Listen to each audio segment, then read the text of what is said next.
Welcome, investigator. Evil is on the rise. Crime is escalating. Our mission is to eliminate the crime by exposing evil, examine why it manifests, and highlight the brave souls that confront it every day. Join us as we work together to bring justice to every victim. Welcome to All Things Crime. Here's your host, Jared Bradley. I had cell service and my phone just blows up and it's Sergeant Jensen. And he's like, "We got the results. Have you seen your email?" I'm like, "No, let me look it up." And I pull it up and there it is. And like, as I'm reading that, then Cassie calls me and she's like, "Oh my gosh, did you see the email? This is incredible." And so it was, again, that kind of surreal, the only way I can describe it, the hand of God of like, hey, everything's, look at where you're standing and look at the news you're getting. And it was just kind of a neat moment. So it was definitely surreal. No, I mean, honestly, and I'm not trying to be over dramatic. That news and hearing detectives like you guys talk about stuff like that, it just gives me chills. I mean, it's just that right there is why we do what we do. And so, were you able to go and tell the family? Yeah. So basically what we did, so mom and dad are both still alive. She has two sisters and a brother that are living. And so we had a meeting with our state's attorney, and her entire family came into town, and we just sat around in a round table and just kind of discussed the case, told them what we found out. It was really emotional. Hearing news like that, you don't want everyone to hear. It doesn't change anything, and that was kind of the solemn pride in the whole case with it, is that it was, yeah, we figured it out, but there's no justice served to Bruce. None of this brings Kathy back, so it was kind of that. It was nice to say we've solved this case, but it didn't really change anything except for the Mhm. closure for the family, and that was our biggest thing with it more than anything. Is as mom and dad are both in their 90s now, and like, hey, here's what Mhm. happened, and being able to tell them that was really important to us. I know, as the whole team, to being able to close that for them, to kind of give them some answers. Yeah, and it's again, uh, it's unfortunate, like you said, that there's no additional justice that can be doled out, Right. for the killer. But um, I would hope that at least they knew, and that was appreciated. But there was a similar case, almost exactly the same. I think it was 43 years old when it was solved down in Montgomery County, Texas, Okay. and the the suspect, he was a serial killer as well when he killed this young girl that was 12, and but he had already been executed for another murder that he had committed. So there wasn't anything that as far as additional justice to be doled out. But the the difference is, I think, that the community, and I'm positive that everybody in the Chicago area appreciated that you guys stuck with it long enough that it actually solved the case. And Yeah. there's value in that. And that, when cases go unsolved, even if it takes 45 years, there's still so much value in saying, you know what, if something happens to me or my loved one, I know that the officers and everybody that's involved with North Aurora PD, they are going to stick to it until it's actually solved. And Yes. Yeah. to me, that's huge, and I'm sure And there's a huge source of pride for you guys. yeah, and it's and I'm not trying to belittle it all, because I'm very proud of it, and it's, the definitely a career highlight for me, being the one that to able to type that final report, and a 500-page report that, mine's the final one that just says case closed. And but everybody that taught me how to do the job, from the current chief of police to the deputy chief, both deputy chief of police, were FTOs, and sergeants, direct supervisors coming up through the ranks. And they've all three worked as investigation sergeant and as investigators. They've all looked at this case. One of my other mentors, Paul Dilly, who recently retired, he was a detective here for 20 some years and worked on this case throughout his career, from the time he got back here till the day he retired, that was, something that was still active on his desk. And when he's walking out the door, he handed me the file and he said, "It's yours now. You take it and run with it." And so that the pride of that, of being, in that lineage of people that I look up to, is huge. And so it's kind of that part's really neat, for me anyway, as like I said, as a career highlight for me. Yeah, I imagine. So the how did you inform all these detectives that have worked on the case before? Mostly text messages, just call them. Paul, I still have contact with on a regular basis, but like one of the old detective sergeants since moved out to Iowa, I was able to Facebook message him, and he's super thrilled that we were able to close it out. And so again, he worked on it for years, and the other ones are still in the building, and they're got to introduce me and be part of the press conference. So it was pretty neat all around. Oh, that's fantastic. Yeah. Yeah. Chiming in on that, and oh, before I forget, I have to put a plug in here for Season of Justice. Yes. Those guys are absolutely amazing. Yes. I've had a representative from Season of Justice on the show and talk about their entire process, but that's all private funding, Yeah. and they're just people giving back to the community and back to the concept, and not the concept, but the whole crime solving community that Yes. involves everybody from the crime scene investigators and the families all the way to these podcasts. And there's a couple of podcasts that are super, super successful that have kind of been huge contributors to this. And Season of Justice paying out thousands and they're up in the millions of dollars now to help fund cases and solve cases that may have otherwise never been solved. So Yeah, and it helps, with us being a smaller community, a smaller department, when we have to go to the board and say, "Hey, here's $20,000 to solve this." One, it's hard to say no. I would imagine, I'm not on the board. I don't want to put words in their mouth, but it's also like, how do you say no to a case where like, hey, this will possibly help solve this? So it's a big risk for us at that point to come in and say, hey, here's $20,000 on a 45-year-old cold case that's sat in the river for 3 weeks. And even the lab is very skeptical of whether or not we're going to get any results. So, yeah, then it kind of seems like, well, what are we thinking then, so Seasons of Justice definitely stepping in and saying like, no, please go forward with it. And then, the work with Kara Stephenson as far as like figuring out what our best options would be. Those conversations were priceless because we were able to then whittle it down and say, okay, well, this is a long shot, but this one seems to be, based on her injuries and everything that happened to her, these are places he would have had to have been to leave DNA. So we started there, and like I said, we hit a home run with the first test, which is, again, all I can say is hand of God with all of it. So yeah. Well, fantastic. I mean, so I have to ask. I mean, being the president of MVAC, what's the in the North Aurora and the surrounding areas? What's the overall impression of the MVAC system? amazing. It definitely was a game changer for us.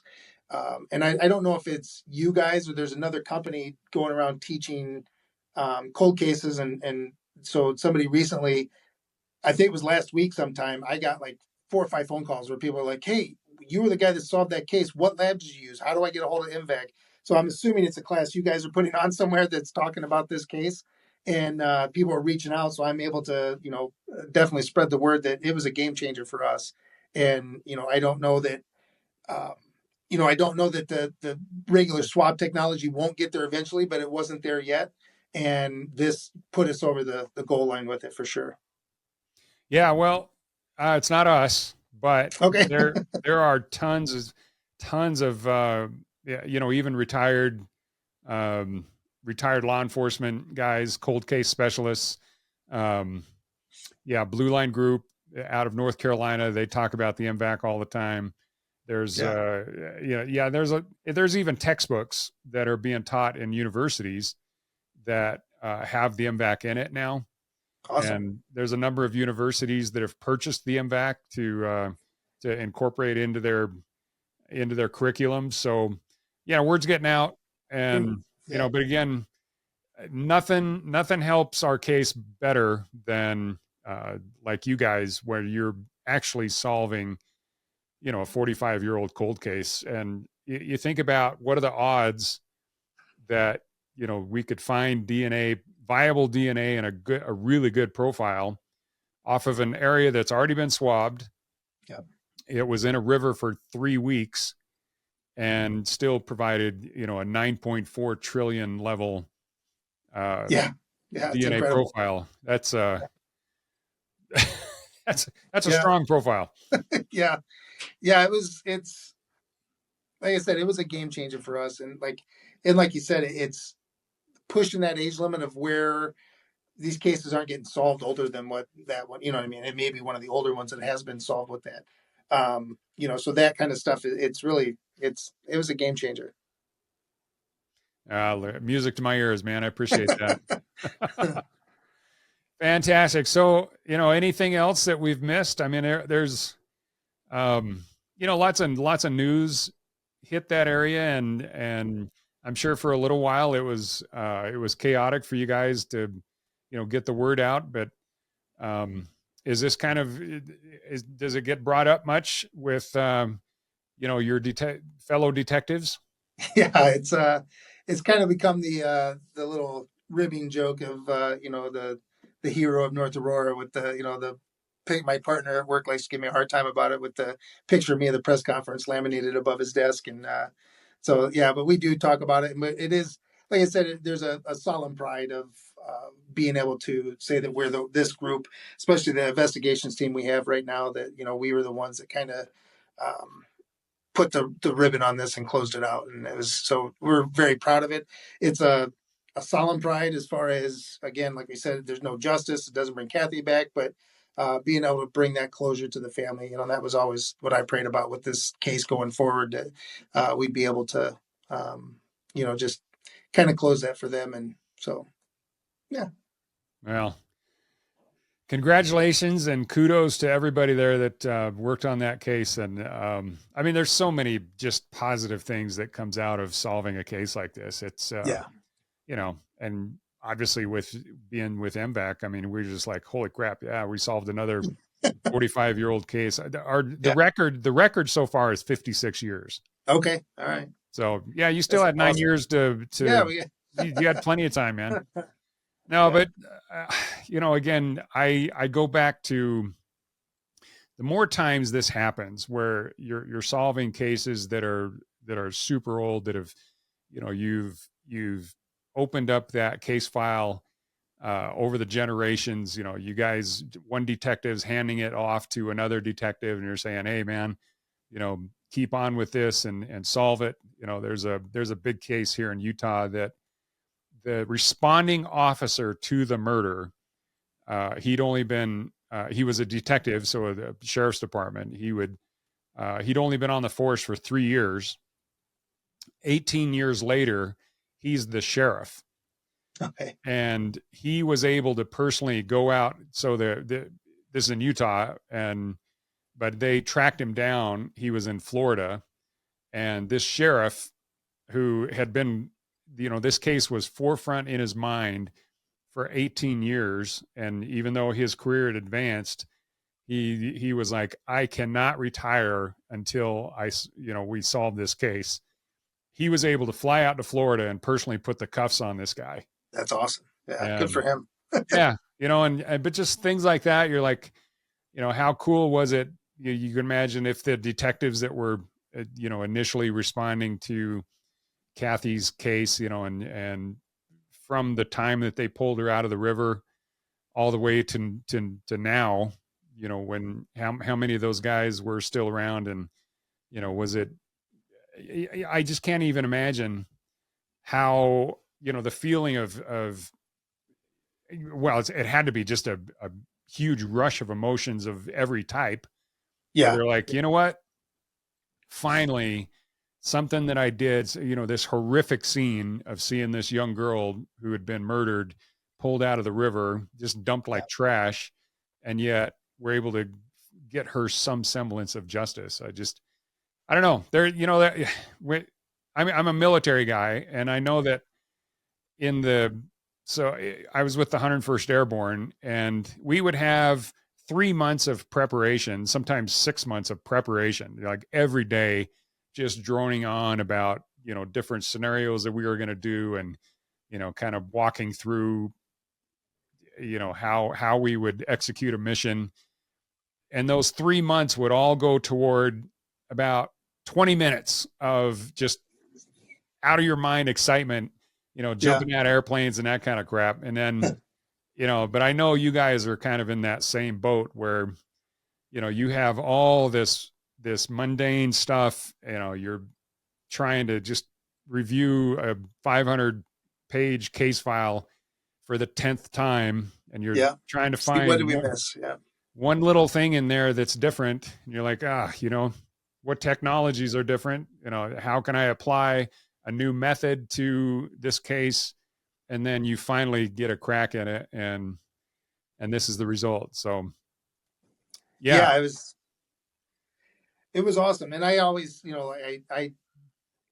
I'm not trying to sound like no ego here with this, but it's like I didn't do anything. You know what I mean? Like I gave the evidence to the smart people at the lab and the people like you that developed the technology, and you guys figured it out and gave me the results. So it was kind of people are like, "Well, what do you think?" And I'm like, "I didn't. I just, hey, test this for me and see what you think." So it's kind of again, that solemn pride in the whole thing is that it was just another piece of the puzzle. I was just able to put the final piece in there. So it was yeah. Well, let me tell you something, Ryan. That's the exact answer that I would expect from a good cop, but that's crap. And I just want to put that out there right now because um, you 15 years of developing your skills and expertise and networking. You have other detectives that are all contributing to it.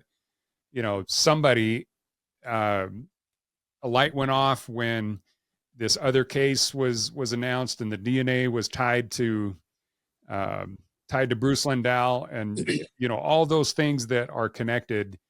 That comes from effort. It comes from determination and just commitment to your community and to the victims and the victims' families. So yeah, I know you guys like to, and most of us do, where we're just kind of like giving praise to other people. But I'm going to blow that off and say, yeah, you're the man. Yeah, it's I that. appreciate it. No, it's absolutely awesome that you guys on occasion uh, see the fruits of your labor, Yeah. and it really comes out. And for a while, we're all able to celebrate together and Yeah. talk about this and say, yeah, you know what, it's worth doing what we do.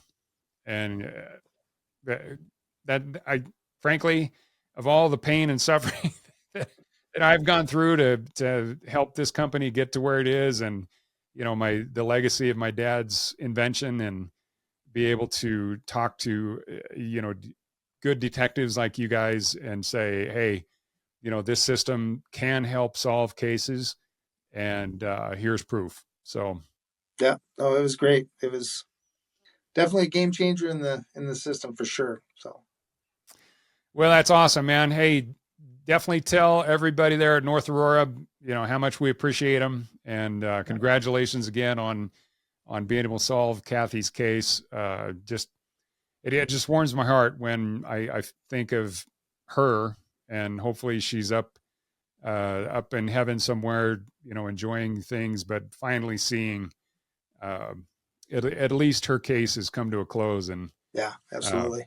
but hopefully it inspires somebody else that may be listening to this podcast, or somebody that's listening to it that tells a detective about it. Say, hey, what, if you heard of this technology or this technique, Yeah, call Detective Ryan Peat and find out how he absolutely. solved Yeah, this case. And yeah, yeah. That's and that's I enjoy doing these. Just for that is that we didn't know about this technology until I went to this class. So as the more people we can tell about it, the more cases I think are going to get solved, and hopefully put some pretty bad guys behind bars and go that route with it. So Well, we need to get an MVAC up in you guys' area. Yeah, I thought was the IRS going to buy one? Or is that what I Yeah, heard? That they're yeah. The trying to put one in IRS there? of all the crazy things, the Yeah, IRS in Chicago has one. So, yep, yeah, and from what they've told us, they're willing to help out agencies. So, you guys, yeah. That we had talked to them about it when we were trying to figure out CODIS to get into the Illinois CODIS database to see if it wasn't on Bruce. So that was a whole nother story. But yeah. yeah, Well, but for sure, what everybody needs to understand is if there's a way that we as a company of MVAC systems, if we can help any agency, we absolutely will. So awesome. hope nobody hesitates to call us. So Perfect. Oh, you guys have been great. The system was great. DNA Lab was great. Seasons of Justice, all of it. So we appreciate it. Thank you, guys. oh well, thank you. I appreciate you coming on. Yeah, thanks for having me. Thanks for joining us. Your attention today brings us one step closer to exposing and eliminating the evil that brings crime to our communities. Hit subscribe and share this episode. Together, we will bring justice to every victim.